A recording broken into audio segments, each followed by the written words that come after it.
ಶ್ರೀ ಗುರುಭ್ಯೋ ನಮಃ ಪರಮಗುರುಭ್ಯೋ ನಮಃ ಶ್ರೀಮದಾನಂದತೀರ್ಥ ಭಗವತ್ಪಾದಾಚಾರ್ಯ ಗುರುಭ್ಯೋ ನಮಃ. ಈಗ ಹುಡುಗರಲ್ಲಿ ರಾಮಾಯಣ ಮಹಾಭಾರತ ಆಸಕ್ತಿ ಎಷ್ಟಿದೆ ಅನ್ನೋದನ್ನು ತಿಳಿದುಕೊಳ್ಳುವಂಥ ಒಂದು ಪ್ರಯತ್ನ ಮಾಡ್ತಾ ಇದ್ದೇನೆ ಆವಾಗವಾಗ. ಅದಕ್ಕೆ ಈಗ ಇಲ್ಲಿ ಬಸವನಗುಡಿಗೆ ಬಂದಾಗ ಹುಡುಗರು ಸಿಕ್ಕಿದ್ದಾರೆ, ಅವ್ರನ್ನ ಮಾತಾಡಿಸಿ ತಿಳಿದುಕೊಳ್ಳುವಂಥ ಒಂದು ಪ್ರಯತ್ನವನ್ನು ಮಾಡೋಣ. ಇದು ಅವ್ರದ್ದು ನಾಲೆಡ್ಜ್ ಕಡಿಮೆ ಇದೆ ಅಥವಾ ಜಾಸ್ತಿ ಇದೆ ಅಂತ ತಿಳಿದುಕೊಳ್ಳೋದಲ್ಲ, ಈ ಥರ ನಮ್ಮ ನಾಲೆಜನ್ನು ನಾವು ತಿಳಿದುಕೊಳ್ಬೇಕು ಅನ್ನೋದು ಒಂದು ಕಾನ್ಸೆಪ್ಟನ್ನು ಎಲ್ಲರೂ ಅಳವಡಿಸ್ಕೊಳ್ಬೇಕು ಅನ್ನೋ ಉದ್ದೇಶಕ್ಕೆ ಇದನ್ನು ಮಾಡ್ತಾ ಇರೋದು. ಈಗ ಆ ಹುಡುಗರ ಪರಿಚಯವನ್ನು ಮಾಡ್ಕೊಳ್ಳೋಣ. ಏನು ಕೊಟ್ಟ ನಿನ್ನ ಹೆಸರು? ಜೋರಾಗಿ ಹೇಳ್ಬೇಕು. ನಿನ್ನ ಹೆಸರು? ಅಂಬರ, ಅದ್ರುತ್. ಏನು ಓದ್ತಾ ಇರೋದು ಇಬ್ಬರು? ಸೆಕೆಂಡ್ ಪಿ ಯು ಸಿ ಮುಗಿದೆ. ಓಕೆ, ಈಗ ರಾಮಾಯಣ ಮಹಾಭಾರತದ ಕೆಲವೊಂದು ಕ್ವಶನ್ಸ್ಗಳು ಕೇಳ್ತೀವಿ, ಆಯಿತಾ? ಅದ್ರುತ್ ಅಲ್ಲ ನಿನ್ನ? ಈಗ ರಾಮನ ತಂದೆ ಹೆಸರೇನು? ರಾಮನ ತಾಯಿ ಹೆಸರೇನು? ಸೀತೆ ಊರು ಯಾವುದು? ಸೀತೆ ಹುಟ್ಟಿದ ಊರು ಯಾವುದು?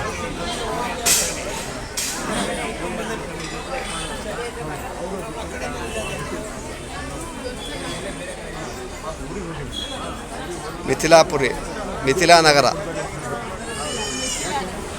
ಕರೆಕ್ಟಾ? ಮತ್ತೆ ಒಂದು ಸೆಕೆಂಡ್ ಮತ್ತೆ ಕೇಳ್ತೇನೆ. ರಾಮನ ತಮ್ಮಂದ್ರ ಹೆಸರೇನು? ರಾಮನಿಗೆ ಎಷ್ಟು ಜನ ತಮ್ಮಂದರು?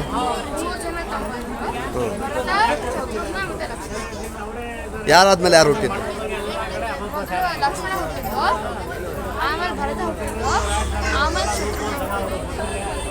ಕರೆಕ್ಟಾ ತಪ್ಪ?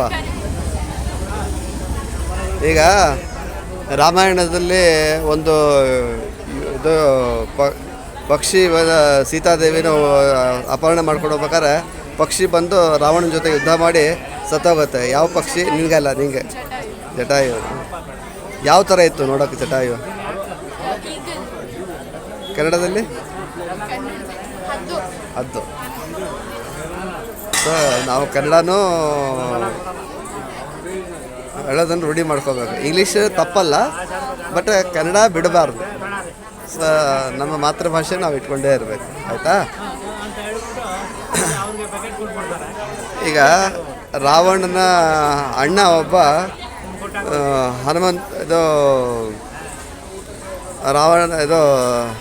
ರಾವಣನ ಅಣ್ಣ ರಾಮಚಂದ್ರ ದೇವ್ರ ಹತ್ರ ಬರ್ತಾರೆ. ಯಾರು? ಹಾಂ, ವಿಭೀಷಣ ಅಣ್ಣ, ರಾವಣನ ಅಣ್ಣ. ಅವನ್ನ ಸೇರಿಸ್ಕೊಳ್ಳಿಕ್ಕೆ ಯಾರು ಕಾರಣ?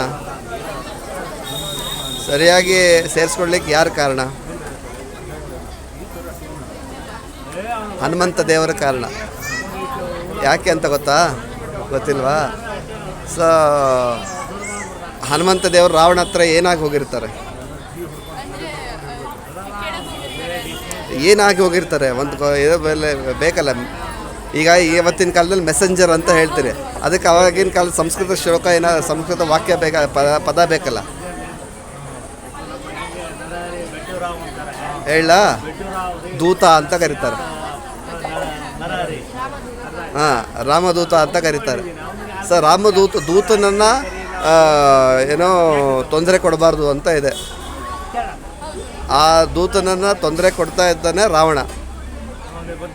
ಅದಕ್ಕೆ ಅವಾಗ ವಿಭೀಷಣ ಬಂದು ಹಾಗೆ ದೂತನ ತೊಂದರೆ ಕೊಡಬಾರ್ದು, ಇದು ಶಾಸ್ತ್ರ ಇದೆ ಅಂತ ಹೇಳ್ಬಿಟ್ಟು ಎದ್ದು ನಿಂತು ಹೇಳ್ತಾನೆ ಸಭೆಯಲ್ಲಿ. ಆದರೂ ಅವನು ಮಾತು ಕೇಳೋದಿಲ್ಲ. ಬಾಲಕ್ಕೆ ಬೆಂಕಿ ಹಚ್ತಾರೆ. ಬಾಲಕ್ಕೆ ಬೆಂಕಿ ಹಚ್ಚಿದ್ರೆ ಏನಾಗೋದಿಲ್ಲ, ಅದ್ರ ಬಾಲಕ್ಕೆ ಬೆಂಕಿ ಹಚ್ಚಿದ್ರಿಂದ ಸುಡ್ತಾರೋ ಅಥವಾ ಯಾವುದರಿಂದ ಸುಡ್ತಾರೋ ಲಂಕಾಪುರಿಯನ್ನು?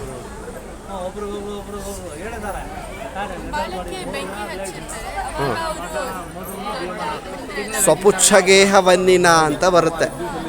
ಅಂದರೆ ಅವನ ಬೆಂಕಿಯಿಂದ ಲಂಕೆ ಸುಡ್ಲಿಕ್ಕಾಗಲ್ಲ, ಅವನು ರಾವಣ ಹಚ್ಚಿದ ಬೆಂಕಿಯಿಂದ ಸುಡ್ಲಿಕ್ಕಾಗಲ್ಲ. ಸೊ ಎಂಥ ಬೆಂಕಿಯಿಂದ ಸುಡ್ತಾರೆ ಅಂತಂದರೆ, ಅವರು ವಾಯುದೇವರ ಹತ್ರ ಬೆಂಕಿ ಇರ್ತದೆ ಬಾಲದಲ್ಲಿ, ಆ ಬೆಂಕಿಯಿಂದ ಸುಡ್ತಾರೆ. ಆ ಬೆಂಕಿಯಿಂದ ಸುಡ್ತಾ ಹೋಗ್ತಾರೆ. ಈ ಥರ ಇದೆ. ಆಮೇಲೆ ಏನೋ ಯುದ್ಧ ನಡೀತಾ ಇರಬೇಕಾದ್ರೆ ಮೊದಲೇ ಸಲಿಗೆ ರಾವಣನ ಸಂಹಾರ ಮಾಡಿದ್ರು, ಅಥವಾ ಏನೋ ಒಂದ್ಸಲಿ ನೀನು ನಾಳೆ ಸಂಹಾರ ಮಾಡ್ತೀನಿ ಅಂತ ಹೇಳ್ಬಿಟ್ಟು ಆಮೇಲೆ ಸಂಹಾರ ಮಾಡಿದ್ರು? ಹ್ಞೂ. ಯಾಕೆ ಹಂಗೆ ಮಾಡಿದ್ರು?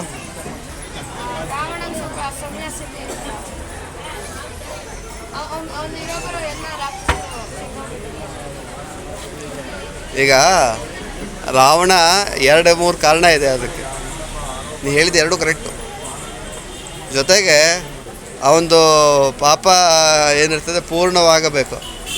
ಪೂರ್ಣ ಆಗಲಿಲ್ಲ ಅಂತಂದರೆ ಅದು ಅವನ್ನ ಸಂಹಾರ ಮಾಡಲಿಕ್ಕೆ ಸರಿಯಾದ ಸಮಯ ಅಲ್ಲ. ಅದಕ್ಕೋಸ್ಕರ ಆ ಪಾಪ ಪೂರ್ಣ ಆಗಬೇಕು ಅಂಥೇಳಿ ಆಯುಷ್ಯ ಎಷ್ಟು ಅಂತ ಅನ್ನೋದನ್ನು ದೇವರು ನಿರ್ಧಾರ ಮಾಡಿಕೊಂಡು ನಾಳೆ ನಿನ್ನ ಆಯುಷ್ಯ ಎಲ್ಲ ಮುಗೀತದೆ ಅಂತ ಹೇಳಿ ಸಂಹಾರ ಮಾಡ್ತಾನೆ. ಹನುಮಂತ ದೇವರು ರಾವಣನಿಗೆ ಒಂದ್ಸಲಿ ಗುದ್ದುತ್ತಾರೆ ಯುದ್ಧದಲ್ಲಿ. ಆವಾಗ ರಾವಣನಿಗೆ ಏನಾಗುತ್ತೆ ಗೊತ್ತಾ?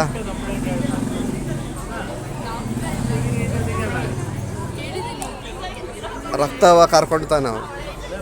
ರಕ್ತ ಕಾರ್ಕೊಂಡು ಮೂರ್ಛೆ ಹೋಗ್ತಾನೆ ರಾವಣ. ಇದನ್ನು ಸ್ವಲ್ಪ ಜೋರಾಗಿ ಹೊಡೆದಿದ್ದೆ ಅಂತಂದರೆ ಅವನು ಸತ್ತೋಗ್ಬಿಡ್ತಿದ್ದ. ಆದರೆ ರಾಮದೇವ್ರ ಕೀರ್ತಿ ನನಗೆ ಬರಬಾರ್ದು ಅಂಥೇಳಿ ನಿಧಾನಕ್ಕೆ ಹೊಡೆದೆ ಅಂತ ಹೇಳ್ಬಿಟ್ಟು ಹನುಮಂತ ದೇವರು ಹೇಳ್ತಾರೆ.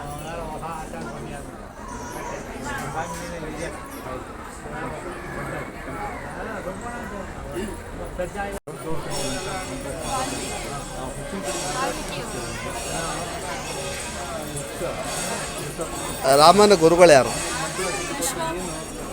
ಸರಿ, ಕುಲಗುರುಗಳು?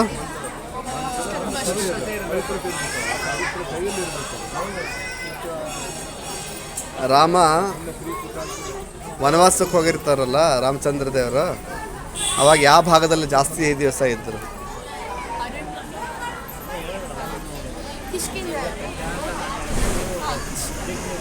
ಕಿಷ್ಕಿಂಧೆಯಲ್ಲಿ ಲಾಸ್ಟಿಗಿದ್ರು.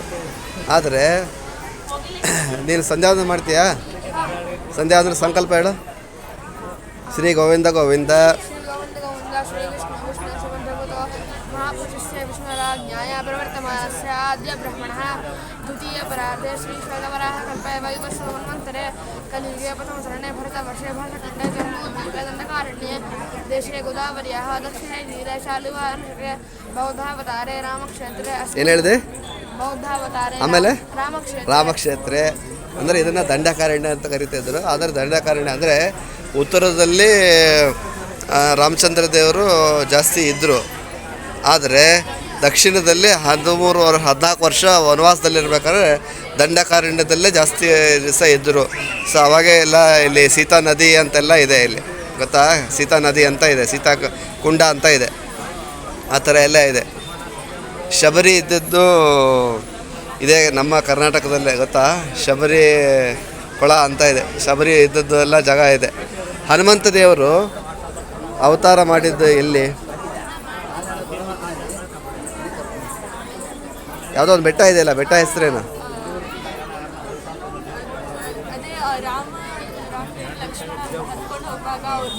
ಸರಿ, ಆ ಬೆಟ್ಟದ ಹೆಸರೇನು?